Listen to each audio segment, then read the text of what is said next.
චරණ ධර්ම. චරණය උසස් බුද්ධ ගුණයක් වුවද ලෞතුරා බුදුවරුන්ගේ චරණය මෙයයි දක්වා ඇති සූත්‍රයක් දක්නට නැත. බොහෝ සූත්‍රවල ශ්‍රාවකයන්ගේ වශයෙන් චරණ ධර්ම දේශනා කරනු තිබෙනු දක්නා ලැබේ. එහෙත් ඒ ධර්ම චරණ යන නාමයෙන් දක්නා ලැබෙන්නේ මජ්ක්‍ධිම නිකායේ මජ්ක්‍ධිම පඤ්ඤාසකයේ සේක සූත්‍රයෙහි හා දීඝනිකායේ අම්බට්ඨ සූත්‍රයෙහිත්ය. සේක සූත්‍රයෙහි චරණ නාමයෙන් ධර්ම 15ක් දක්වා තිබේ. අම්බට්ඨ සූත්‍රයෙහි චරණ නාමයෙන් ධර්ම 9ක් දක්වා තිබේ. ශාක්‍ය රට කපිලවස්තුපුරයේ ශාක්‍යයෝ රැස්වීම් ශාලාවක් කරවා එය පළමුවෙන්ම බුදුරජාණන් වහන්සේ ලවා පරිභෝග කරවන රිසියෙන් එහි වැඩම කොට එය පරිභෝග කරන ලෙස බුදුරදුන්ට ආරාධනා කළෝය. තථාගතයන් වහන්සේ ඔවුන්ගේ ආරාධනාව පිළිගෙන මැනවින් සරසා තිබූ ඒ ශාලාවට භික්ෂු සංඝයා සමග වැඩම කොට එහි මැද කණුව සමීපයේ නැගෙනහිර දෙසට මුහුණලා වැඩහුන්සේක. භික්ෂු සංඝයා වහන්සේද පාසෝදා ශාලාවට ඇතුළුව පසු පස බිත්තිය අයින දිගට නැගෙනහිරට මුහුණලා තථාගතයන් වහන්සේ පෙරටු කොට වැඩහුන්හ. කපිලවස්තුපුරයේ ශාක්‍යයෝ ශාලාවට පිවිස නැගෙනහිර බිත්තියට පිටලා භාග්‍යවතුන් වහන්සේ පෙරටු කොට හුන්හ.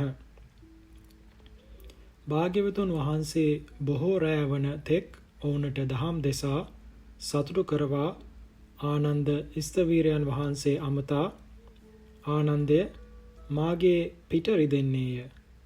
මම මදක් විවේක ගන්නෙමි. එතෙක් මේ ශාක්‍යයනට සේක පටිපදාව දේශනා කරන්නේයයි වදාරා උන්වහන්සේ පනවන ලද සායනය මත මදක් සායනය කළසේක. පෘථග්ජනද නොවූ අරහත් ඵලයටද පැමිණ නැති ඒ අතර සිටින පුද්ගලයෝ සේක නම් වෙති. ඔවුන් විසින් මතුමතු මාර්ගඵලවලට පැමිණීම සඳහා පිරිය යුතු ප්‍රතිපත්ති ක්‍රමය සේක පටිපදා නමි. තථාගතයන් වහන්සේ ඒ මංගල දිනයේ සේක පටිපදාව දේශනය කරන්නට නියම කළේ මේ බුදු සසුනේහි එය මංගල ධර්මයක් නිසාත් ඒ පිරිසෙහි ශෛක්ෂයන් සිටි නිසාත්ය. ආනන්ද ස්ථවීරයන් වහන්සේ ඒ පිරිසෙහි ප්‍රමුඛයා වන මහානාම ශාක්‍යයා අමතා චරණ ධර්ම 15ත් ත්‍රිවිද්‍යාවත් දේශනා කළහ. දේශනෙන් පසු තථාගතයන් වහන්සේ නැගිට සාදු සාදු ආනන්ද සාදුකෝ ත්වං ආනන්ද කපිලවත්ත වානං සාක්‍යානං සේක පටිපදං අබාසී යනු වදාරා ආනන්ද ස්ථවීරයන් වහන්සේට සාදුකාරදී දේශනය අනුමත කළසේක. එයින් ආනන්ද ස්ථවීරයන් වහන්සේගේ දේශනය බුද්ධ භාෂිතයට සමාන විය. බුද්ධ භාෂිතයට ඇතුළු විය.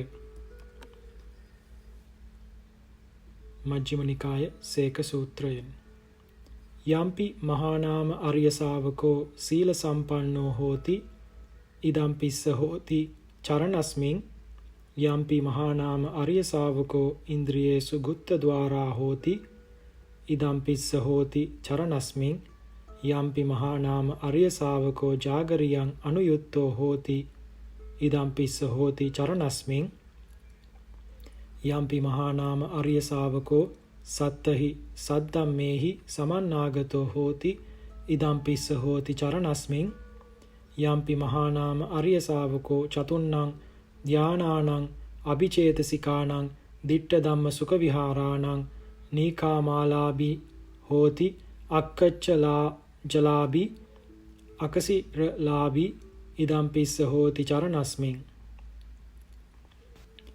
මේ පාඨයෙන් චරණ නාමයෙන් ධර්ම 15ක් දක්වා තිබේ.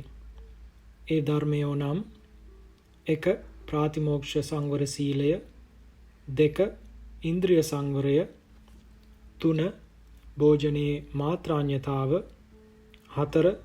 ජාගරියානුയോഗය, 5. ශ්‍රද්ධාව, 6. හිරිය, 7. ඔත්තප්පය, 8. බහුශ්‍රතභාවය, 9. වීරිය, 10. ස්මෘතිය, 11. ප්‍රඥාව, 12. ප්‍රථම ධානය, 13. ද්විතීය ධානය, 14. තෘතීය ධානය, 15. චතුර්ථ ධානය යන මේ 15යි. මේ චරණ ධර්ම 15 දේශනා කර තිබෙන්නේ වර්තමාන භවයේදීම හෝ නොහැකි වුවහොත් දෙවන තුන්වන භවයකදී හෝ මගඵල ලබා නිවන් දක්නා බලාපොරොත්තුවෙන් වීරිය කරන කල්යාණ පෘතජ්ජන පැවිද්දන්ගේ හා ශෛක්ෂ පුද්ගලයන්ගේ වශයෙනි.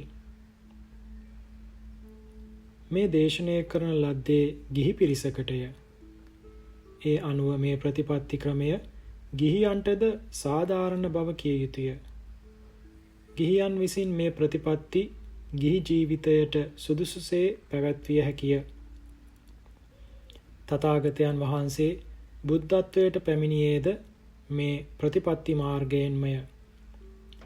උන්වහන්සේ කෙරෙහි මේ ධර්මය උසස් ලෙස ඇත්තේය.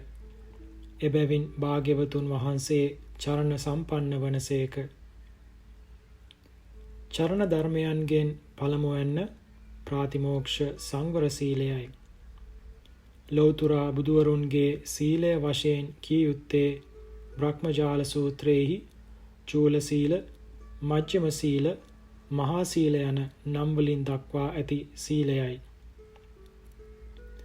තථාගතයන් වහන්සේගේ ඒ සීලය කිලිටිවන්නේ හෝ බිඳෙන්නේ හෝ නොවේ.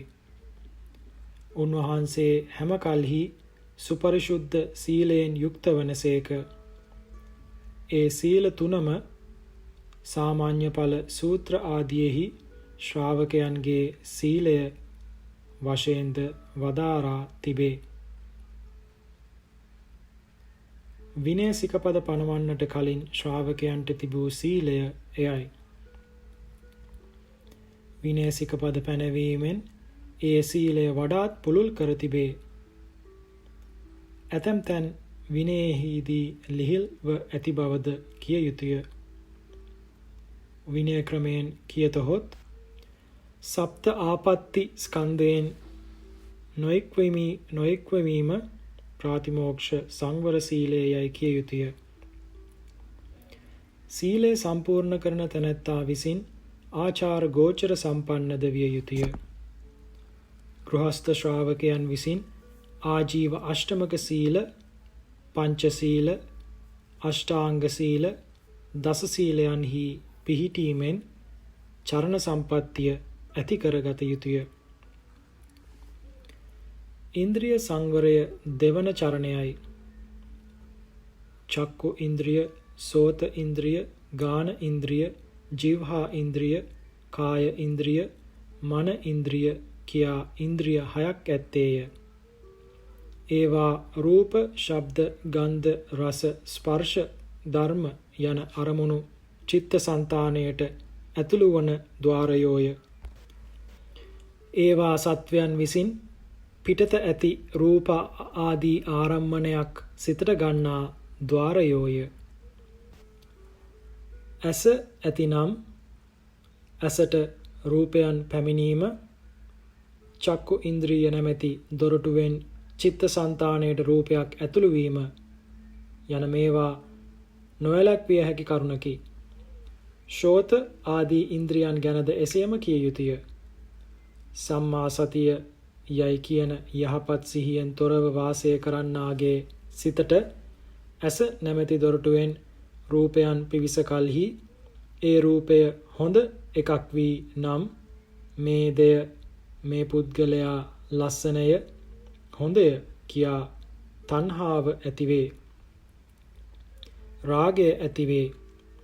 සිතට පිවිසි රූපය නොමනා නම් මේ දෙය මේ පුද්ගලයා කැතය නරකය කියා ඒ රූපය ගැන ද්වේෂය ඇතිවේ. දුටු රූපය ලස්සනය හොඳය කියා තණ්හාව ඇති වූ තැනැත්තාට ඒ තණ්හාව නිසා අකුසල චිත්ත පරම්පරාවක් ඇතිවේ. සමහර විට අකුසල ක්‍රියා පරම්පරාවක්ද ඇතිවේ. දුටු දෙය දුටු පුද්ගලයා කැතය නරකය කියා ද්වේෂය ඇති වූ තැනැත්තාටද ඒ ද්වේෂය නිසා අකුසල චිත්ත පරම්පරාවක් ඇතිවේ. සමහර විට අකුසල ක්‍රියා පරම්පරාවක් ඇතිවේ. ශෝත ආදී ద్వාර ගැනද එසේම කිය යුතුය. පුද්ගලයා සිහියෙන් යුක්ත වුවහොත් සිතට පිවිසෙන අරමුණ සම්බන්ධයෙන් අකුසල චිත්ත පරම්පරාවක් ඇති නොවේ. ෂඩ් ద్వාරයෙන් ගැනෙන අරමුණු සම්බන්ධයෙන් අවිද්‍යා ව්‍යාපාද ආදී අකුසලයන් ඇති නොවන සැටියට පරිස්සම් වීම ඉන්ද්‍රිය සංවරයයි. අකුසලයන් ඇති නොවන ලෙස ඉන්ද්‍රයන් වසන පියන සිහියයි. ඉන්ද්‍රිය සංවරය නැතිවුන්ට නිතරම අකුසල ධර්ම ඇතිවන බැවින් පෘථග්ජන භාවයෙන් නොනැගිය හැකිය. නිවනට ලං විය නොහැකිය. තථාගතයන් වහන්සේට උසස් සිහියක් ඇත්තේය. උන්වහන්සේ සෑම කල්හි සිහියෙන් යුක්ත වන්නාහ. එහෙයින් තථාගතස්ස බුද්දස්ස සබ්බ භූතානුකම්පිනෝ තස්සච්චයා න විජ්ජන්ති තස්ස නත්ති අපාගතං සෝ න සම්මෝ මා පාදී සෝද දීරෝ සදා සතෝ යනුවෙන් වදාරන ලදී. මෙය සංයුක්ත නිකාය 13 ඇත.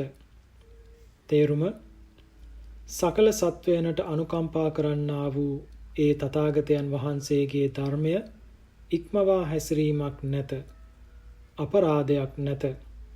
ඒ භාග්‍යවතුන් වහන්සේ මුලා නොවන්නාහ. සෑම කල්හි සිහියෙන් යුක්ත වන්නාහ. යනුවෙහි තේරුමයි. භෝජනයේ මාත්‍රාන්‍යතාව යනු නුවණින් කරුණු සලකා ආහාර ගැනීම හා පමණ නොඉක්මවා ආහාර ගැනීමයි. ගම්දරුවෝ සාගින්න නැතද ආහාරයක් ලදහොත් විනෝදය පිණිස වළඳති. ඇතැම්හු ඥාති මිත්‍රයන් හමු වූ විට ඔවුන් හා එක්ව විනෝදය පිණිස ආහාර ගනිති. මගඵල ලැබීමට පිළිවෙත් පුරන නිවන් සොයන සත්පුරුෂයා විසින් විනෝදය පිණිස ආහාර ගැනීම නොකළ යුතුය. ඇතැම්හු මල්ලව ආදීන් මෙන් කාය බලය වැඩි කරගනු පිණිස ආහාර වළඳති. එසේ කාය බලය වඩනු පිණිස මද වඩනු පිණිස ආහාරය නොවැළඳිය යුතුය. ඇතැම්හු ශරීරයේ අංග ප්‍රත්‍යයන් තර කර ගැනීම සඳහා ලේ මස් වැඩි කර ගැනීම සඳහා සුදුසු ආහාර සොයා ඒවා වළඳති. එසේද ආහාර නොවැළඳිය යුතුය.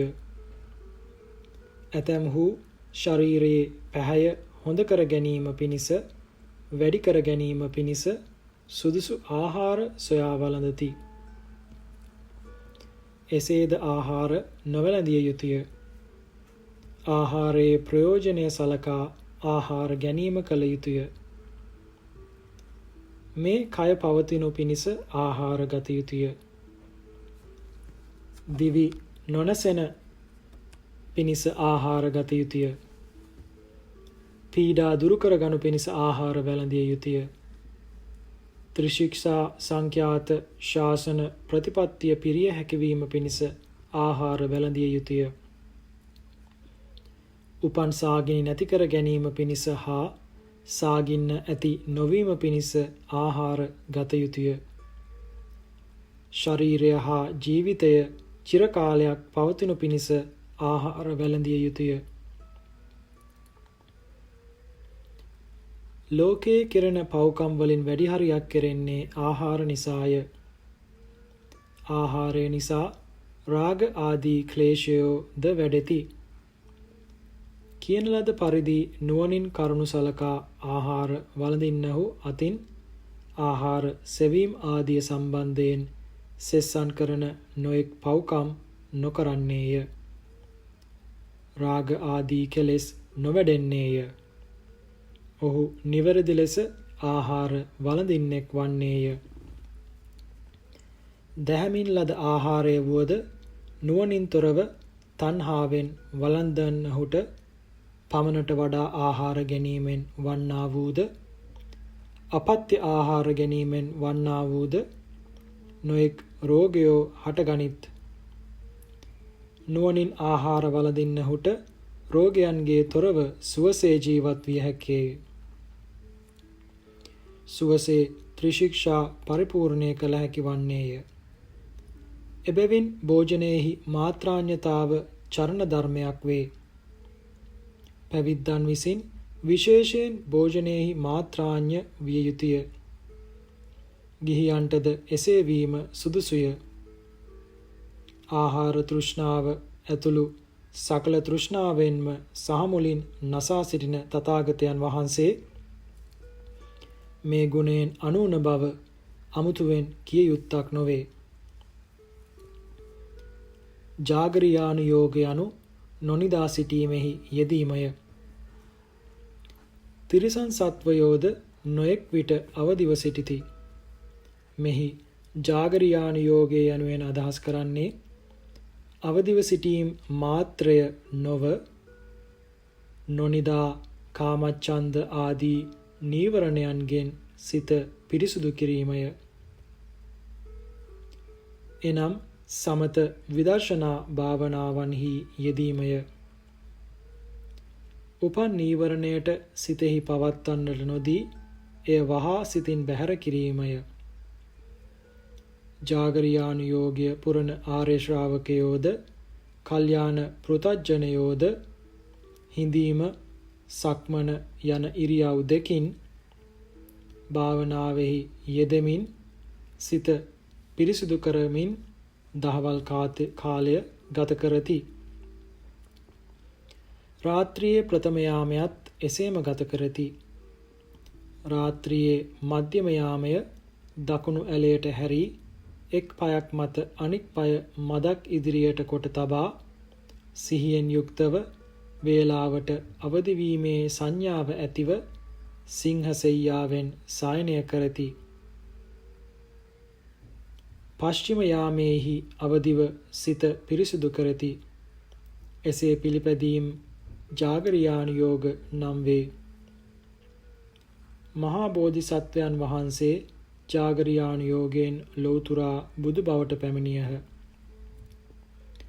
බෝධි මූලයේදී අරහත් මාර්ග ඥානයෙන් ක්ලේශයන් නසා මතු කිසි කලක කිලිට නොවන පරිදි සිත පිරිසුදු කරගත් භාග්‍යවතුන් වහන්සේට සිත පිරිසුදු කිරීමටය කියා කල යුත්තක් නැත. එහෙත් උන්වහන්සේ තමන් වහන්සේට ඉදිරියට කල යුත්තක් නැත කියා නිකම්ම කල් නොගෙවනසේක. උන්වහන්සේ බුදු වීමෙන් පසුද සෙස්සන්ට වඩා අවදිව සිටිනසේක. ඒ බව දැනගැනීමට තථාගත දිනචර්යාව දක්වනු ලැබේ. එය මෙසේය. තථාගත දිනචර්යාව. භාග්‍යවතුන් වහන්සේ අලුයම නැගිට ශරීරයට පහසුව පිණිසත් උපස්ථායකයන්ට අනුග්‍රහය පිණිසත් මුඛ දෝවනාදී ශරීර පරිකර්මයන් කොට පිණු පිණිස වඩනා කාලය පැමිණෙන තුරු විවේක ආසනයක්හි වැඩ සිට කාලය පැමිණි කල්හි අඳනය හැඳ පටිය බැඳ සංගල සිවුර පොරවා පාත්‍රයගෙන ඇතැම් දිනක හුදකලාවද ඇතැම් දිනක භික්ෂු සංඝයා පිරිවරාගෙනද නගරයට හෝ ගමකට පිඬු පිනිස පිවිසෙති. ඇතැම් දිනක සාමාන්‍ය පිණ්ඩපාතික භික්ෂුවක් මෙන්ද ඇතැම් දිනක මහත් වූ ප්‍රාතිහාරයෙන්ද පිඬු පිනිස වඩිති. ප්‍රාතිහාරයෙන් වඩනා කල්හි හමා යන සුළඟින් උන්වහන්සේ වඩනා මග පිරිසිදු වෙයි. වලාකුළු වැසි පොද හෙලා මග දූවිලි නැති කෙරෙයි. අහසෙහි වියනක්සේ සැදි රැස් ආවරණය කෙරෙයි. තවත් වාතයෝ මග මල් විසුරුවති. උස්තැන් මිටිව මිටිතැන් උස්ව පොළව සමතලා වෙයි. ලෝකනාථයන් වහන්සේ පා තබන තැන්හි පොළව මොලොක්ව සුව පහස් දෙන්නේ වෙයි. පියුම් හෝ පැන නැගී පා පිළිගනී.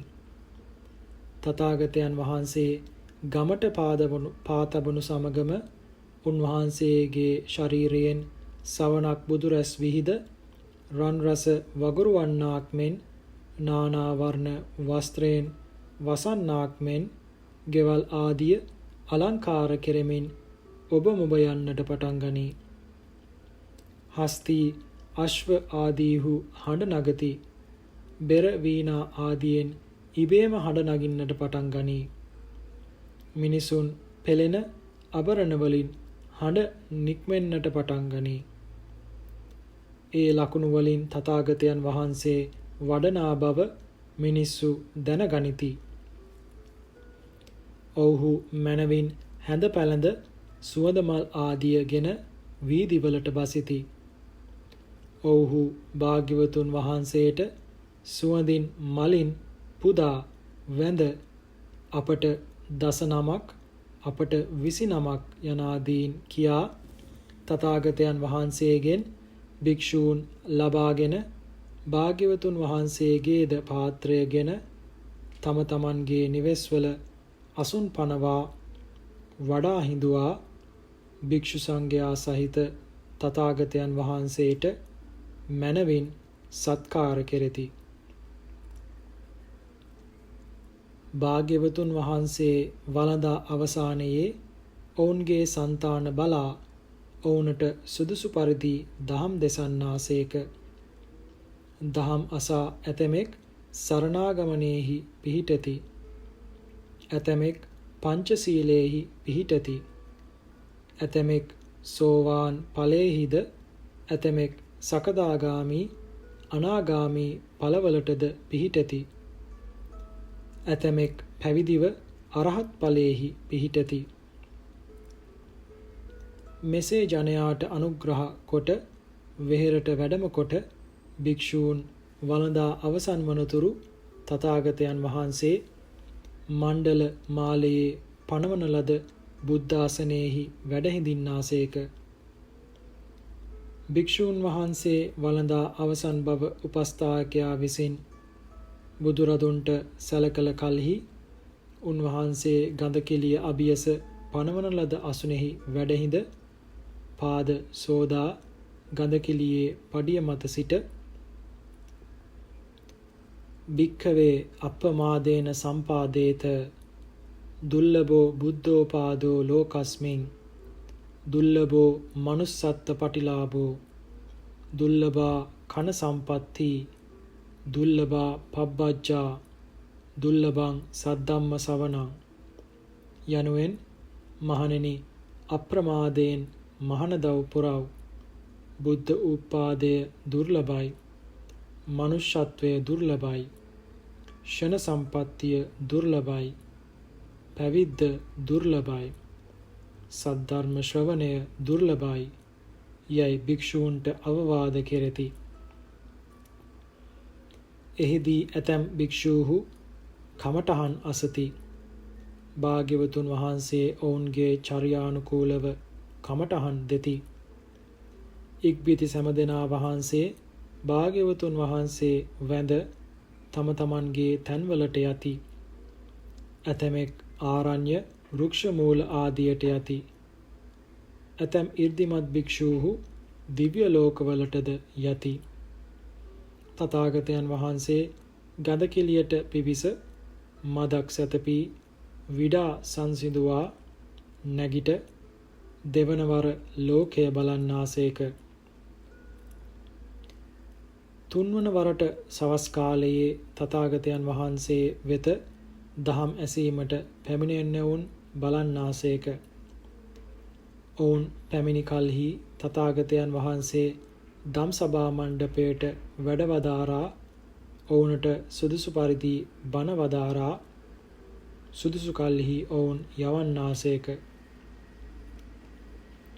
ඉක්බිති භාග්‍යවතුන් වහන්සේ ධර්මාසනයෙන් නැගී ජල ස්නානය කරනු කැමැතිසේක් නම් ස්නානය කරන තැනට වැඩම කොට ස්නානය කරන්නාසේක. උපස්ථායකයා බුද්ධාසනය ගඳකිලි මිදුලෙහි පනවන්නේය. භාග්‍යවතුන් වහන්සේ ස්නානය කොට එහි වැඩ සිටින්නාසේක. එතැනටද ඒ දිශාවලින් භික්ෂූහු පැමිණෙන්නාහ. ඇතැම්හු භාග්‍යවතුන් වහන්සේගෙන් ප්‍රශ්න අසන්නාහ. ඇතැම්හු කමටහන් අසන්නාහ. ඇතැම්හු දහම් දෙසන්නට ඉල්ලන්නාහ. තථාගතයන් වහන්සේ ඔවුන්ගේ අදහස් සම්පූර්ණ කරමින් රාත්‍රියේ ප්‍රථම යාමය ඉක්මවනසේක. ප්‍රථම යාමය අවසානයේ තථාගතයන් වහන්සේ වෙතින් මිනිසුන් බැහැර වූ පසු රාත්‍රියේ මධ්‍යම යාමයේ උන්වහන්සේගෙන් නොයෙක් ප්‍රශ්න අසනු සඳහා නොයෙක් දිශාවලින් බොහෝ දෙවියෝ පැමිණෙන්නාහ. භාග්‍යවතුන් වහන්සේ ඔවුන්ගේ ප්‍රශ්න විසඳමින් මධ්‍යම යාමය ඉක්මවනසේක. උදයේ පටන් වාඩි වෙමින්ම සිටියා වූ භාග්‍යවතුන් වහන්සේ එයින් වූ පීඩාව සංසිඳවනු පිණිස රාත්‍රියේ පශ්චිම යාමයේ මුල් කොටසෙහි සක්මන් කරන්නාහ. දෙවන කොටසෙහිදී ගඳකිලියට පිවිස සිහිනුවණින් යුක්තව සිංහසෙයියාවෙන් සයනය කරනසේක. තුන්වන කොටසෙහි නින්දෙන් අවදිව වැඩහිඳ පෙර බුදුවරුන්ගේ සසුන්වල දාන සීල ආදී වශයෙන් පින්කර ඇති පුද්ගලයන් දකිනු පිණිස ලොව දෙස බලා වදාරනාසේක. මෙය තථාගතයන් වහන්සේගේ දිනචරියාවයයි. බ්‍රහ්මජාල සුත්ත අට කතාවෙන් තථාගතයන් වහන්සේට තමන් වහන්සේගේ ශුද්ධිය පිණිස විමුක්තිය පිණිස කළ යුතු කිසිවක් නැතද? උන්වහන්සේ ශ්‍රාවකයන් නිදන මධ්‍යම යාමයේද අවදිව පරාර්ථ චර්යාවෙහි යෙදෙනසේක. උන්වහන්සේ සැතපනුයේ රාත්‍රියෙන් සයින් කොටසක් පමණ වන සුළු කාලයක්ය. එබැවින් ජාගරියානු යෝග නැමැති චරණය ශ්‍රාවකයන්ට වඩා උසස් ලෙසින් භාග්‍යවතුන් වහන්සේට ඇතිසේක. ශ්‍රද්ධාව, හිරිය, ඔත්තප්පය, බහුශ්‍රෘතතාවය, වීරිය, ස්මෘතිය, ප්‍රඥාව යන මේ ධර්ම සත තථාගතයන් වහන්සේ විසින් පහත පරිදි දක්වා තිබේ. අංගුත්තර සත්තක නිපාතයෙන් සත්තිමේ භික්ඛවේ සද්ධම්මා කතමේ සත්ත සද්දෝ හෝති හිරිමා හෝති ඔත්තප්පි හෝති බහුස්සුතෝ හෝති ආරද්ධ විරියෝ හෝති සතිමා හෝති පඤ්ඤාවා හෝති ඉමේකෝ භික්ඛවේ සත්ත සද්ධම්මා. මේ සූත්‍රයේහි සද්ධම්ම යන නාමයෙන් වදාරා ඇත්තේද ඒ කරුණු 7යි. එහි තේරුම යහපත් ධර්ම සත්පුරුෂයන්ගේ ධර්ම යනුයි. ශ්‍රද්ධා ආදී මේ ධර්ම 7ට සප්ත සද්ධර්මය යයිද කියනු ලැබේ. සප්ත සද්ධර්මය චරණ 7කි. ශ්‍රද්ධා යනු බුදුරදුන්ගේ සම්බුද්ධත්වය, ධර්මයේ සුධර්මත්වය, සංඝයාගේ සුසංගත්වය හා කර්මඵල ආදිය පිළිගැනීමයි. දාන ආදී පින්කම්වල ඵලය විශ්වාස කොට පින් කරන්නා වූ පෘථග්ජනයන්ගේ ශ්‍රද්ධාව ඔක්කප්පන ශ්‍රද්ධාව නම් වේ. ලෝකෝත්තර මාර්ග ඥානයෙන් චතුරාර්ය සත්‍ය ප්‍රත්‍යක්ෂ කිරීමෙන් ඇතිවන ආර්යයන්ගේ ශ්‍රද්ධාව ප්‍රත්‍යක්ෂ ශ්‍රද්ධා නම් වේ. ඒ දෙකින් ප්‍රත්‍යක්ෂ ශ්‍රද්ධාව කවරාකාරයකිනුදු වෙනස් කළ නොහැකිය. එය භවාන්තරයටද පැමිණීමෙන්ද වෙනස් නොවේ. ශ්‍රද්ධාව නිවනට යාමට අත්‍යවශ්‍ය අංගයකි. වෙනස් නොවන ප්‍රත්‍යක්ෂ ශ්‍රද්ධා ඇති ආර්යයෝ පහත නොවැටී පිළිවෙලින් මතු මගඵලවලට පැමිණ අරහත් මාර්ගයෙන් සකල ක්ලේශයන් නසා නිවනට පිවිසෙති. අචල ශ්‍රද්ධාව නැති පෘථග්ජනයෝ වැටි ගමන් කරන්නෝය. ශ්‍රද්ධාව තථාගතයන් වහන්සේ විසින් නොඑක් තැන නොඑක් අයුරින් වර්ණනා කරන ලද්දකි. පව් පිළිකුල් කරන ස්වභාවය හිරි නම් වේ. පවට බයවන ස්වභාවය ඔත්තප්ප නම් වේ. තථාගතයන් වහන්සේ විසින් දේශිත ආදී මධ්‍යම පරියෝසාන යන තුන් තැනම යහපත් වූ ධර්මයන් නැවත නැවත කියමින් ප්‍රගුණ කර සිත් දරාගෙන ඒවායේ අර්ථයන් තේරුම්ගෙන ඇති බව බහුශ්‍රృత නමි. අකුසලයන් ප්‍රහාණය කිරීමෙහි හා කුසලයන් වැඩිීමෙහි නොපසුබස්නා බව ඉදිරියටම යන බව මෙහි අදහස් කරන වීරිය වේ. අකුසල පක්ෂයෙහි සිතට පවත්නට නොදී කුසලය මතු කර දෙන්නා වූද කර කියා බොහෝ කල් ගත වූ කරුණු වුවද සිතට නගා දෙන්නා වූ ප්‍රඥා සංප්‍රයුක්ත ස්මෘතිය මෙහි අදහස් කරන සිහියයි. සංස්කාරයන්ගේ ඉපදීම බිඳීම දෙක දැකීමට සමත් වන්නා වූ ලෝභ ද්වේෂ මෝහ ස්කන්ධයන් බිඳීමට දුරු කිරීමට සමත් ආර්ය වූ විදර්ශනා ප්‍රඥාව හා මාර්ග ප්‍රඥාව මෙහි අදහස් කරන ප්‍රඥාවයි. බුද්ධ ආදී රත්නත්‍රය ගැන හා කර්මඵල ආදිය ගැන තථාගතයන් වහන්සේ මෙන් දන්නා අනිකෙකු නැත. උන්වහන්සේට ඒවා ගැන කිසිදු සැකයක් නැත. ඒ සියල්ල ප්‍රත්‍යක්ෂ වශයෙන් දැනීම නිසා තථාගතයන් වහන්සේට උසස්ම ශ්‍රද්ධාවක් ඇත. කර්මඵලයන් ප්‍රත්‍යක්ෂ ලෙසින්ම දත් තථාගතයන් වහන්සේට පමණ පාපය ගැන පිළිකුලක් බියක් අනිකෙකුට නැත. ධර්ම ස්වාමී වූ තථාගතයන් වහන්සේගේ ධර්ම ඥානය ගැන අමුතුවෙන් කිය යුත්තක් නැත. අන් කවරෙකුටවත් නැති තරමේ උසස් සිහියක්ද උන්වහන්සේට ඇත. අකුසල ප්‍රහාණය පිණිස හා කුසලයන් ඇති කර ගැනීම සඳහා උත්සාහ කළ යුතු බවක් තථාගතයන් වහන්සේට නැත. එහෙත් මහා කරුණික වූ භාග්‍යවතුන් වහන්සේ අන්‍යයන්ගේ යහපත පිණිස සෑමකල්හි උත්සාහ කරනසේක. උන්වහන්සේගේ ප්‍රඥා සම්පත්තිය ගැන අමුතුවෙන් කිය යුත්තක් නැත. රූපාවචර සමාපatti 4 අරූපාවචර සමාපatti 4 යන අෂ්ට සමාපත්තීහුම චරණයෝය. මෙහි ධ්‍යාන 4ක් පමණක් චරණ වශයෙන් කියා ඇත්තේ අරූපාවචර ධ්‍යානද චතුර්ථ ධ්‍යානයට අයත් නිසාය. විද්‍යා සම්පත්තියෙන් තථාගතයන් වහන්සේගේ සර්වඥය පිරෙන්නේය. චරණ සම්පත්තියෙන් මහා කාරුණිකත්වය පිරෙන්නේය.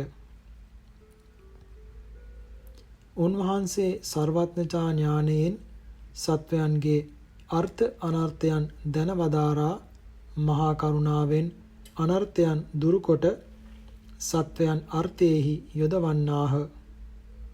තථාගතයන් වහන්සේ විද්‍යාචරණ සම්පන්න බැවින් උන්වහන්සේගේ ශ්‍රාවකයෝද සුපටිපන්නයෝ වෙති. විද්‍යාචරණ සංග්‍රහ ගාථා. විපස්සනා ඥාන මනෝමය ඉද්දීප වේදෝ පිච දිබ්බසෝතං පරස්ස චේතෝ පරියාය ඥානං පුබ්බේ නිවාසානුගතං ච ඥානං දිබ්බංච චක්කා සව සංකයෝච ඒතානි ඥානානි ඉට්ඨ විජ්ජා අලංකරුං යාමුනි ධම්මදේහං විශේෂ සෝභා ගුණමංජුපේතා සීලං වරං ඉන්ද්‍රිය සංවරෝ ච මත්තාසිතා ජාගරියානුයෝගෝ සද්දා හිරියොත්තප්ප බහුස්සු තත්තං පරක්කමෝ චේව සති මතීච චත්තාරි ධානානි ච තානිමානි තිප්පංච ධම්මා චරණානි චඤ්ඤා